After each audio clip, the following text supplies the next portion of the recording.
King Charles brushed aside Prince Harry and Meghan Markle's attempts to attract attention, and their omission from his first Christmas speech as monarch was significant, a royal commentator has said. Jonathan Sacerdoti pointed out that by focusing on the selflessness and service, primarily that of non-royals, Charles had delivered a message about wider human goodness free from digs, jibes and complaints. During the 15-minute address, Charles praised the work of the police, the NHS and highlighted the generosity of ordinary Britons. However, there was no mention of his younger son, his wife or their Netflix documentary show.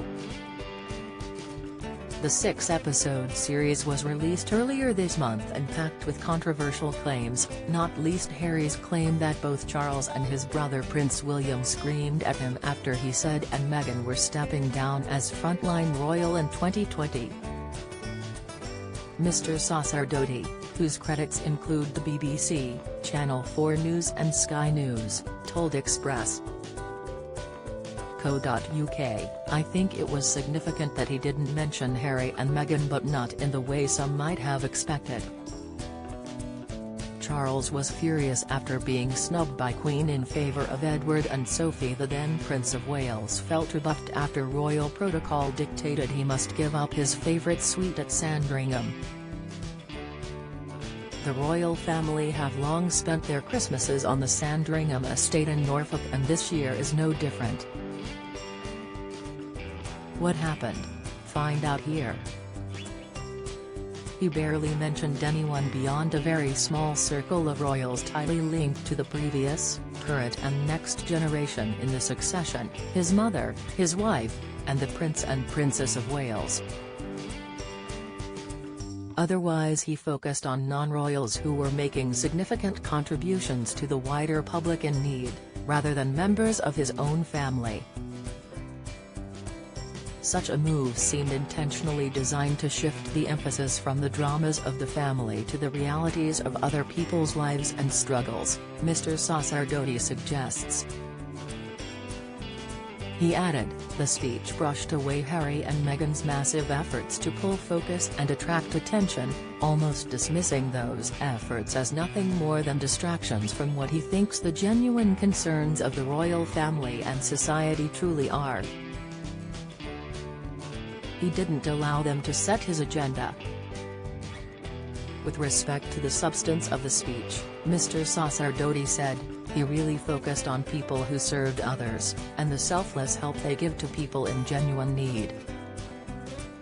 When he spoke of the Prince and Princess of Wales, he again focused on their service to those in need.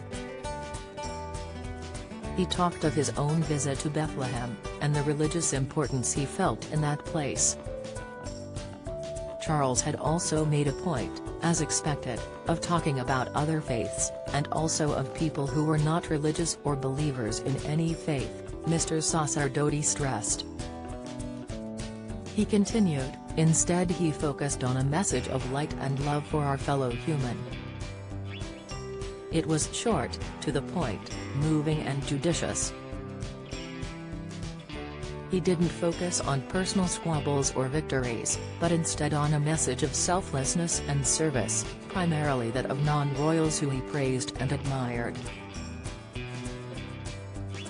This was a message of Christian goodness and of wider human goodness, without any digs or jibes at others or any complaints. If this speech was among his first public tests as monarch, he passed with the highest marks. The pre-recorded message began with Charles reflecting on how he was standing so close to where my beloved mother, the late Queen, is laid to rest with my dear father in the King George VI Memorial Chapel, and he thanked the public for the love and sympathy expressed in cards and messages of condolence.